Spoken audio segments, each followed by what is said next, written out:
What you see on the slide up here is our latest prototype for the bulb, and it really integrates all the components. And what I'm holding in my hand is a mock-up of one of the previous version, but it's a good example of the form factor we're driving towards.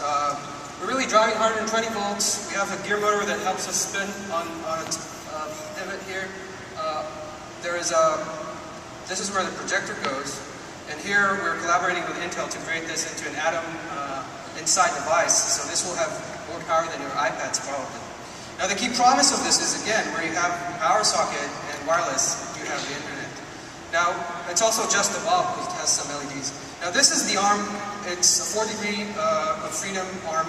It has a reach of about 2 feet and proportions of just both mechanically and in terms of design, the same angle poised task light that was built in the 30s.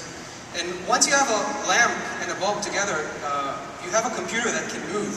So it can follow the user, or it can use behavior to communicate, much like the picture lamp. So some of you in the audience may think, well, we're going towards personal information robotics now, great. And I just want to be very cautious about that, because actually, if we're successful, robotics doesn't matter at all. They're irrelevant. What we want to do is make the robot disappear and have the experience as seamless and natural as possible. So this is just for fun to show you the progression that we've made starting from the Voxel lamp to our first generation, and this is our second generation all the way to the left.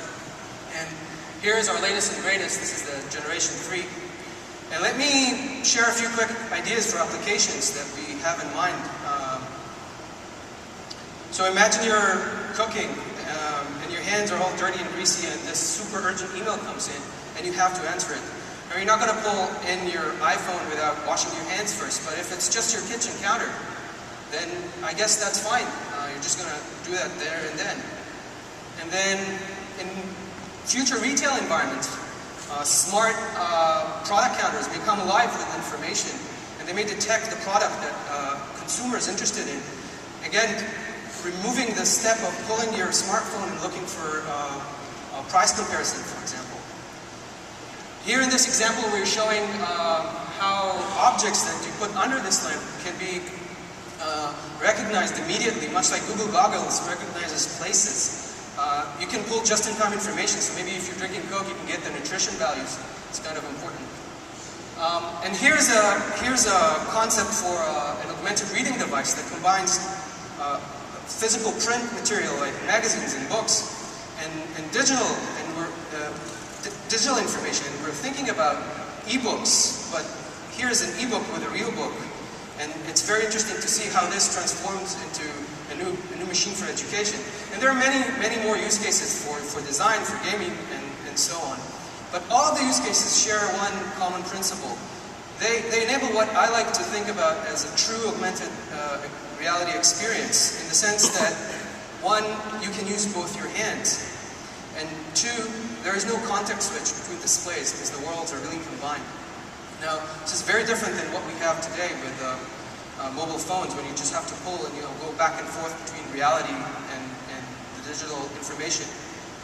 Now, let me finish my segment by giving you a few thoughts about how this is going to go forward in the future. So, first, it's not going to render existing form factor obsolete. On the contrary, I believe this can become a glue device that connects several devices together and helps us transform media across devices and make our experience faster and better. And then another question that people may have is probably, is the Voxel lamp the end-all ultimate interface?